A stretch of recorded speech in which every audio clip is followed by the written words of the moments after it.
সেটা আজকের ক্লাসে আমরা দেখব। তো কিভাবে বানাতে পারি, তার জন্য আমাদের লাগবে প্রথমে কি একটা নোটপ্যাড।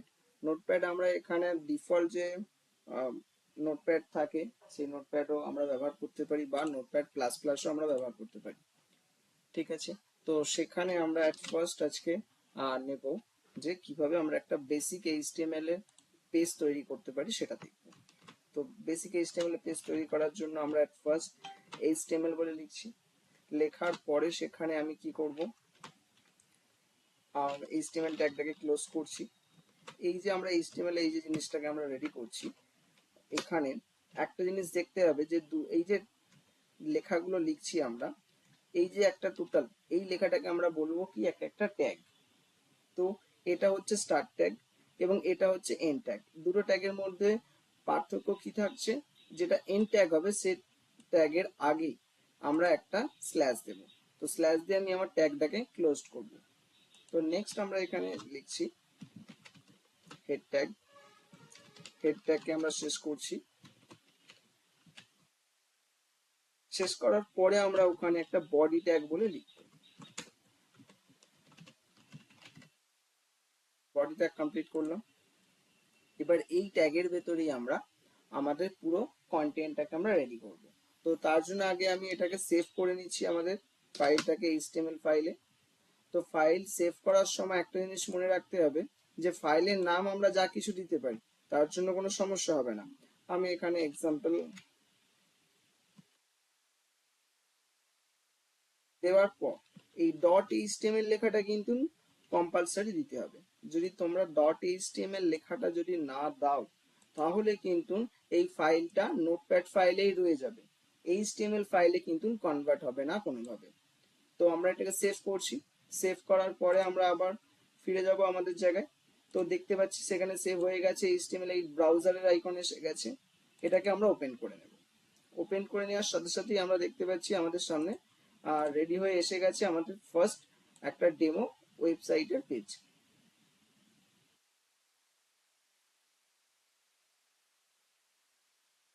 তো এবার আমরা ঠিক এইভাবে এক সাইডে থাকবে আমাদের যেখানে আমরা সম্পূর্ণ ট্যাগ গুলো লিখবো, আর এক সাইডে থাকবে তার রান মোড, যেটা এর ফলে কি হবে আমরা খুব সহজেই কিন্তু দেখতে পাবো আমরা যে কোডটা লিখছি ট্যাগ গুলো, তার ফলে আমরা কিভাবে কাজগুলো পাচ্ছি সেটা দেখবো।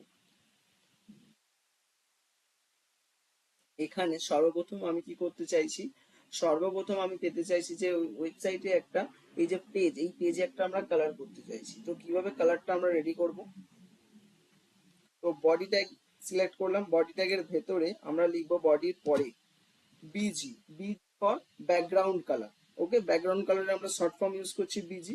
বিজি কালার বলে লিখবো। লেখার পরে কি কালার ব্যবহার করতে চাইছি সেই কালারের আমরা নাম লিখে দেবো। আমি এখানে একটা এক্সাম্পল নিচ্ছি, স্কাই ব্লু নিলাম। নেওয়ার পরে আমি যখন এটাকে সেভ করব, সেভ করার পরে এখান থেকে রিফ্রেশ করবো ব্রাউজারটাকে। রিফ্রেশ করার সাথে সাথে আমরা দেখতে পাবো এখানে একটা কালার এসে গেছে। এখানে যে কালারটা লিখেছি সেই কালারটি এসে গেছে। এখানে যদি আমরা মনে করতাম যে স্কাই ব্লুর পরিবর্তে লাইট ইয়েলো,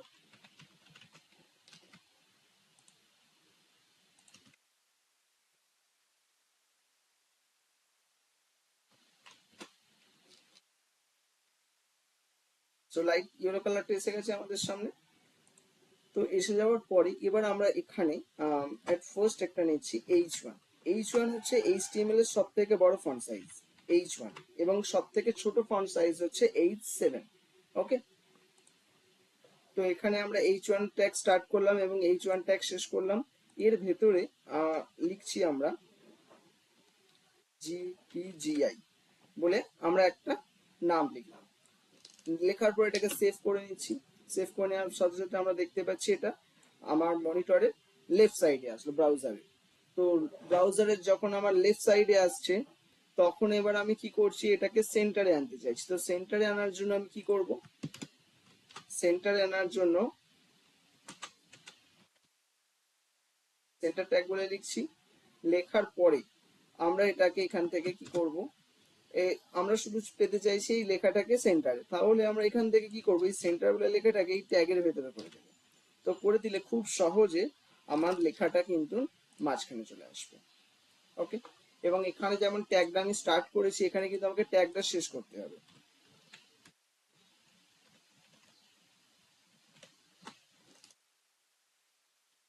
ট্যাগটা শেষ করলাম। শেষ করার পর এবার যদি আমরা মনে করতে চাইছি যে এই লেখাটার আমরা কালার করব, তো কালার কিভাবে করব এই লেখাটার, এখানে আমরা লিখব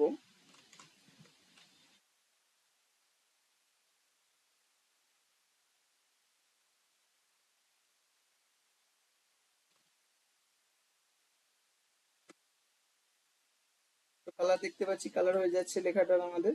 এবার সেম ভাবেই আমরা যেমন ফন্ট কালার করেছি, এই সেম ফন্ট কালারটাকে আমরা আবার শেষ করব।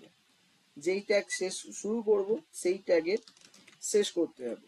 ঠিক আছে, এটা একটা আমরা লিখলাম। এর নিচে আমরা চাইলে এর ফুল নেমও লিখতে পারি, বা এখানেই আমরা হয়তো এর পুরো নামটা লিখে দিতে পারি।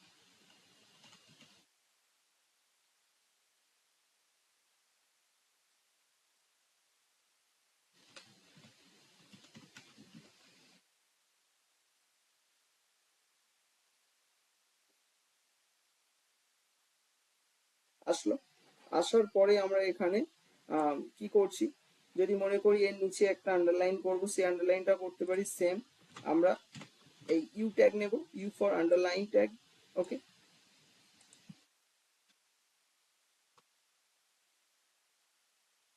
এসে গেল। আসার পরে এবার নেক্সট আমরা এখানে নেক্সট একটা ট্যাগ নিচ্ছি, h2 ট্যাগ। এই ট্যাগের মাধ্যমে আমরা এই জায়গার অ্যাড্রেস লিখব।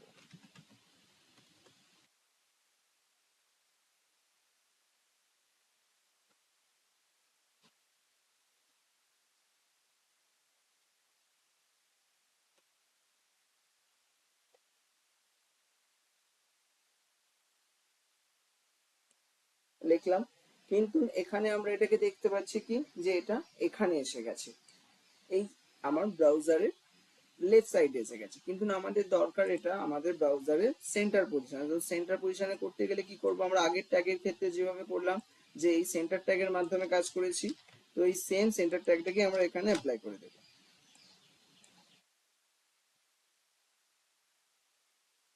অ্যাপ্লাই করে দেওয়ার পর আসছে এখানে। এবার আমরা চাইছি এর নিচে একটা লাইন পড়ে যাবে, তো এই লাইনটাকে আমরা কিভাবে দেব, আমরা এই লাইনটাকে দেব এইচআর ট্যাগের মাধ্যমে। এইচআর ট্যাগ হচ্ছে হরিজন্টাল ট্যাগ। এই ট্যাগের ফলে কি হলো, এইখান থেকে একটা আমাদের ব্রাউজারে একটা লাইন পড়ে গেল। এর নিচে আমরা দিতে চাইছি ঠিক এইরকম একটা লেখা,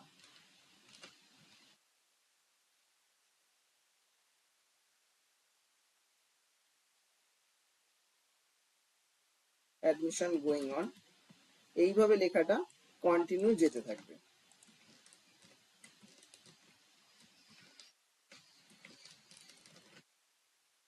এই যে লেখাটা আসছে, এই লেখাটাকে আমরা পেতে চাইছি যে এই লেখাটা যেন চলমান হয়ে যায়।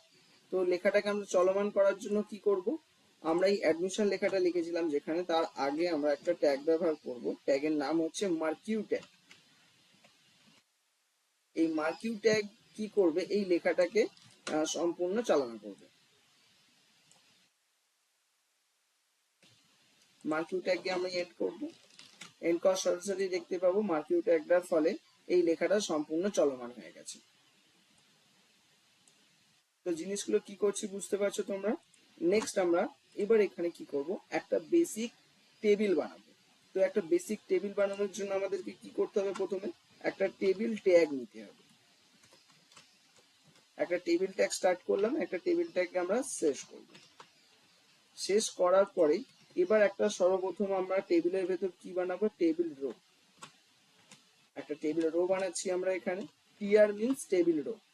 ওকে, এবার এইখানে যে আমরা একটা টেবিল বানাচ্ছি, এই টেবিলে আমরা এক একটা করে ডেটা ইনপুট করব। তো ডেটাগুলোকে ইনপুট করার জন্য আমরা টিডি ট্যাগ ব্যবহার করব। টিডি মিনস টেবিল ডেটা। তো এর ভেতরে আমরা একটা ট্যাগ লিখলাম, এখানে আমরা লিখে নিচ্ছি at first student name. Student name বলে আমরা একটা সেল বানাচ্ছি। তো সেভ করার সাথে সাথে আমরা দেখতে পাচ্ছি এখানে অলরেডি লেখা আসছে। এবার আমরা কিন্তু বুঝতে পারছি না যে আমাদের টেবিলটা আদৌ বানানো হলো কি হলো না। তো তার জন্য আমরা একটা এই টেবিল ট্যাগের সঙ্গে আমরা আরো একটা লেখা ব্যবহার করব, যার ফলে আমরা বুঝতে পারবো যে আমাদের টেবিলটা কি রকম স্ট্রাকচারে বানানো হচ্ছে। টেবিলের সাথে আমরা বর্ডার বলে একটা শব্দ অ্যাড করব, এবং সেই বর্ডারে আমরা 1 করে দেবো। যে বর্ডারের সাইজ যেটা হবে বর্ডারে, সেই সাইজটা হচ্ছে 1। এখানে 1 এর পরিবর্তে যদি আমরা 10 করে দিই, 10 করে দিলাম, তো এর সাইজটা আরো মোটা হয়ে যাবে। ওকে, তো নেক্সট এখানে আমরা এবার নেক্সট একটা ট্যাগ আবার রেডি করছি, টেবিল রো।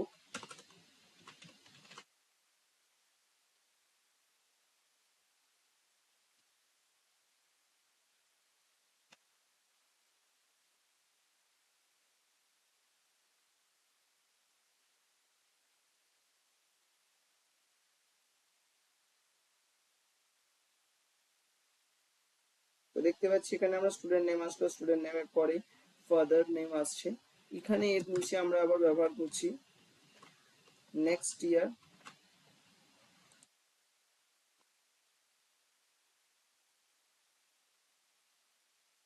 এবার এই সেম স্ট্রাকচারটাকে আমরা কপি করে নেব, একটা কপি করে নিয়ে আমরা এর পরে ব্যবহার করার জন্য আমরা বানিয়ে রাখলাম। এখানে আমরা নিয়ে নিচ্ছি তার মাদার নেম, নিলাম। নেওয়ার পরে এখানে তার আমরা এখানটাতে আমরা সেম স্ট্রাকচার কিছু বানিয়ে নিচ্ছি।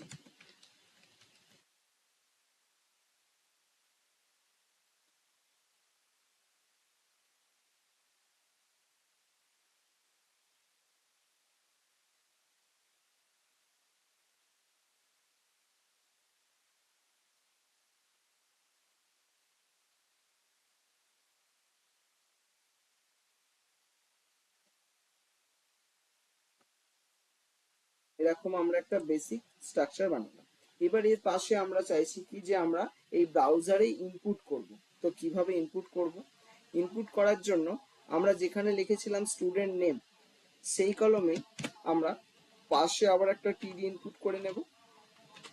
ইনপুট করে নেওয়ার পর যখনই এই টিডি শুরু শেষের ভেতরে আমরা যখন ইনপুট বলে শব্দ একটা লিখবো, ইনপুট বলে ট্যাগ লেখার সাথে সাথে আমরা এখানে দেখতে পাবো স্টুডেন্ট নামের সাথে আবার এসে গেছে আমার নেক্সট ব্রাউজারে ইনপুট করার জায়গা।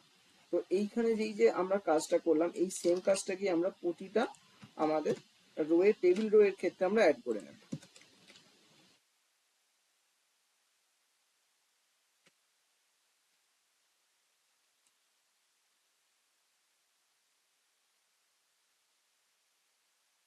তো এর ফলে দেখতে পাচ্ছি আমাদের জিনিসটা এখানে অ্যাড হয়ে গেছে। আমরা এখানে চাইলে যা কিছু নাম লিখতে পারি। ওকে, এবার আমরা চাইছি টেবিলটাকে মাঝখানে করে নেব। মাঝখানে করার জন্য আমরা কি করব, এই টেবিল যেখানে শুরু করেছিলাম সেইখানে আমরা যে টেবিল যে লাইন থেকে শুরু করেছি তার আগের লাইনে আমরা একটা সেন্টার বলে ট্যাগ লিখব।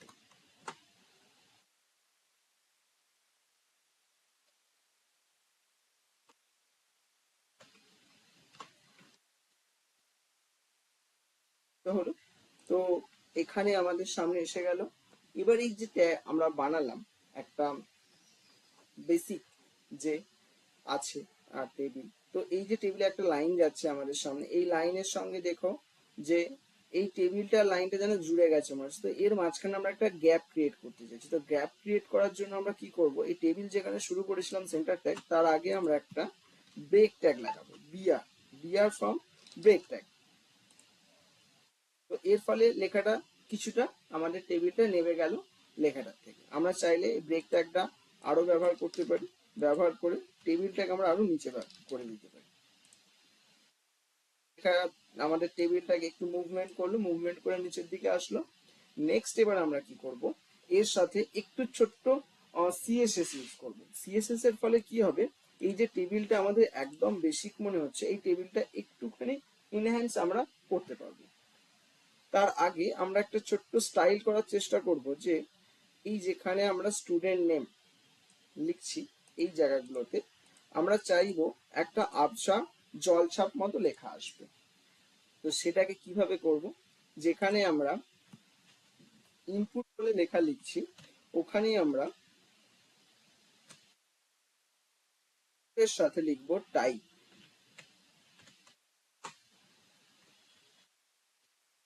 টেক্সট লিখলাম। লেখার পরে এখানেই আমরা আবার একটা লিখবো প্লেস হোল্ডার বলে। প্লেস হোল্ডার বলে লেখার সাথে সাথে আমরা ওখানে কি লিখবো, প্লেস হোল্ডারের পাশে ওখানে লিখে দিলাম এন্টার স্টুডেন্ট নেম। লেখার ফলে কি দেখতে পাচ্ছি, এখানে এসে গেছে এন্টার স্টুডেন্ট নেম। এবার যখনই আমরা এই টেক্সট বক্সের ভেতরে কোনো কিছু একটা ক্যারেক্টার ইনপুট করব, করার সাথে সাথেই এই লেখাটা কিন্তু অদৃশ্য হয়ে যাবে, আর নেই। আবার আমি এখানে এই লেখাটাকে ব্যাক করে দিলে এটা আবার চলে আসবে। তো এই সেম কাজটা আমি এই বাকি যে ইনপুট বক্স গুলো আছে এর ক্ষেত্রেও ব্যবহার করব।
জিনিসটা বুঝতে পারলে কি হলো এখানে? ওকে, তো এইভাবে আমরা একটা বেসিক কাজ আমরা করব। ঠিক আছে, এবার এর মধ্যে আমরা একটু সিএসএস ইউজ করব। তো সিএসএস ইউজ করতে গেলে আমরা কিভাবে করব সিএসএস? আমার এইচটিএমএল ট্যাগের ভেতরে, এইচটিএমএল এর ভেতরে আমরা যদি সিএসএস ব্যবহার করতে চাই তাহলে সেটা হবে কি, সেটা হবে ইনার এইচটিএমএল। ঠিক আছে, ইনার এইচটিএমএল ব্যবহার করব এই বডি ট্যাগের শেষে বা বডি ট্যাগের আগে। তো কিভাবে করব, তার জন্য আমরা একটা স্টাইল ট্যাগ ব্যবহার করব। স্টাইল ট্যাগ শুরু করলাম, স্টাইল ট্যাগ শেষ করছি। হওয়ার পরে এবার এর ভেতরে আমরা কি করব, এই যে টেবিল আমরা এখানে ক্রিয়েট করেছিলাম এই টেবিল নেমটাকে আমরা এখানে নিয়ে নেব। যেভাবে করছি এইভাবেই কিন্তু ব্যবহার করতে হবে। এবার এই ক্ষেত্রে যখনই আমি এই টেবিল নামটাকে কল করব সিএসএস এর ভেতরে, এই সময় আমাদেরকে কিছু রুলস মানতে হবে। যখন আমরা কোনো ট্যাগকে সরাসরি কল করব সিএসএস এ, তখন কিন্তু এর আগে এই টেবিল বলে যে লিখলাম এই লেখাটার আগে কোনো ডট বা হ্যাশ বসবে না। যখন আমরা এইচটিএমএল এ ট্যাগের ভেতরে আইডি ব্যবহার করব তখন আমরা সিএসএস এ কল করব হ্যাশট্যাগ দিয়ে, এবং যখন ক্লাস বলে আমরা এইচটিএমএল এ বানাবো তখন আমরা সিএসএস এ সেই ট্যাগটাকে কল করার জন্য ডট ব্যবহার করব। তো এই ক্ষেত্রে আমি কোনো ব্যবহার করিনি আইডি বা ক্লাস, তো সেই কারণের জন্য আমি সরাসরি ট্যাগটাকে কল করছি, সেই কারণে আমরা এটাকে সরাসরি লিখতে পারি। লেখার পরে এখানে আমরা লিখছি ফন্ট সাইজ।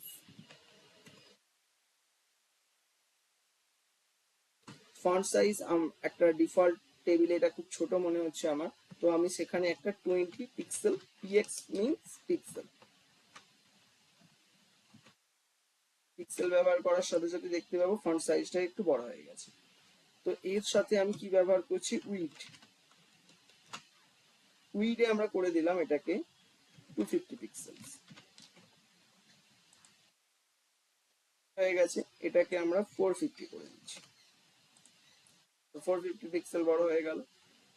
হয়ে যাওয়ার সাথে এবার আমরা এখানে দেখবো যে আমাদের ইনপুট বক্স যেগুলো ছিল সেগুলো খুব ছোট মনে হচ্ছে, আরো আরো জায়গা পড়ে আছে আমাদের। তো সেখানেও আমরা সেম জিনিসটাই রুলসটা ফলো করব, যে আমরা সরাসরি এই ইনপুট ট্যাগটাকে কল করব এখানে। তার জন্য আমরা লিখে নেব ইনপুট বলে সিএসএস এ। লিখে নেওয়ার পরে ওখানে আমরা প্রথমে যে এটাকে কল করবো সেটা হচ্ছে উইডটাকে কল করছি।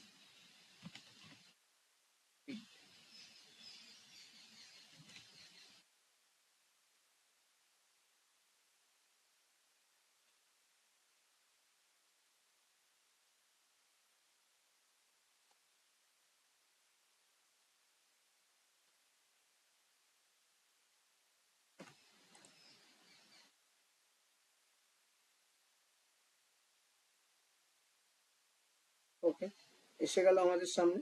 আসার পরে এবার আমরা ওর হাইটকে কল করব।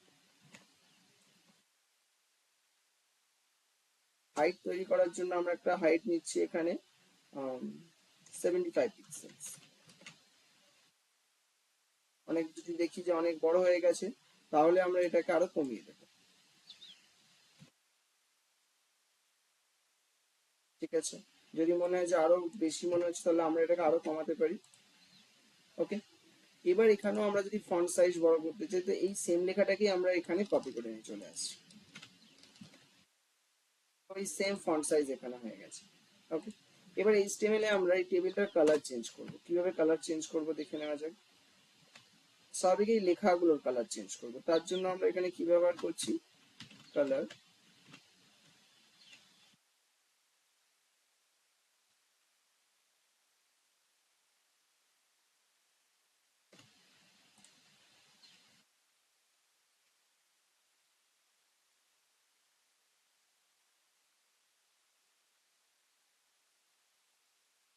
তো এখানে কালারটা চেঞ্জ হয়ে গেল। হয়ে যাওয়ার পরে এই যে কালার লেখাটা আমরা যে লিখছি এখানে, তো রেড আমরা দিলাম বলে রেড আসলো। এখানে রেডের পরিবর্তে আমরা যদি দিতাম যা কিছু কালার, সেটাই আসবে। এবার যদি এর ব্যাকগ্রাউন্ড দিতাম আমরা, তো ব্যাকগ্রাউন্ড কালারও তৈরি হতো। ওকে, তো যেভাবে রেডি হচ্ছে এই সেম ভাবে এটা সম্পূর্ণভাবে রেডি হবে। কালার ব্যবহার করলাম, কালার ব্যবহার করার সাথে সাথেই আমরা এখানটায় ব্যবহার করে নেব কি, তো এইখানে যে লেখাগুলো আমরা লিখছি, এই লেখাগুলোকে আমরা কালার করতে চাইছি এবং তার ব্যাকগ্রাউন্ডটাকেও আমরা কালার করব। তো সেই কারণের জন্য এখানে আমরা কি করছি, লেখাগুলোর ফার্স্টে ব্যাকগ্রাউন্ড কালার করব, দেন আমরা এর যে ফর কালার আছে সেটাকে কনভার্ট করব। তো ব্যাকগ্রাউন্ড কালার করার জন্য আমরা ইনপুটে ব্যাকগ্রাউন্ড কালার বলে লিখছি। ব্যাকগ্রাউন্ড কালার আমরা ইয়েলো দিতে চাইছি। ইয়েলো দেওয়ার সাথে সাথে এটা ব্যাকগ্রাউন্ড কালার ইয়েলো এসে গেছে। এবার এর উপরে আমরা কি দিতে চাইছি, এর ফর কালারটাকে আমরা দিতে চাইছি রেড। তো রেড কালার করছি ফর কালারটাকে। এখন এখানে আমি যা কিছু লিখবো সব কিন্তু রেড কালারে আসবে। এখানে একটা খুব মজাদার জিনিসও ব্যবহার করা যায়, যে আমি এখানে যা কিছু লিখছি এই লেখাগুলো আমার লোয়ার কেসে লেখা হচ্ছে। আমরা যদি মনে করি এটাকে লোয়ার কেস থেকে আপার কেসে কনভার্ট করব, তো আমরা আপার কেসেও কনভার্ট করতে পারি। তার জন্য আমরা এখানে কি লিখবো, টেক্সট ট্রান্সফর্ম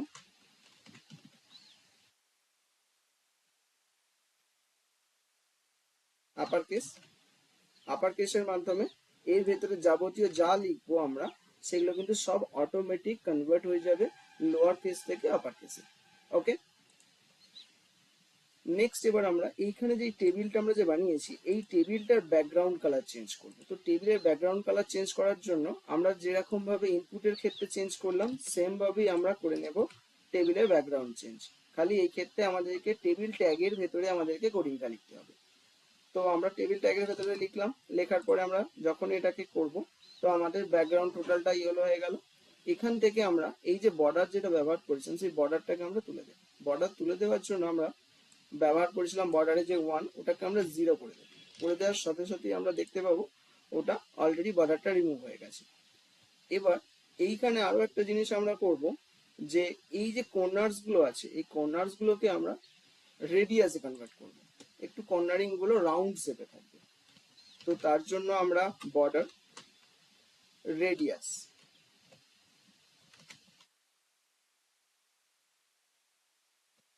কত পিক্সেল করব, আমরা এখানে 10 পিক্সেল করছি। তো বর্ডার গুলো রেডিয়াস গুলো 10 পিক্সেল হয়ে গেছে। এই সেম জিনিসটা আমরা কিন্তু আমাদের ইনপুট বক্স গুলোর ক্ষেত্রেও করতে পারি।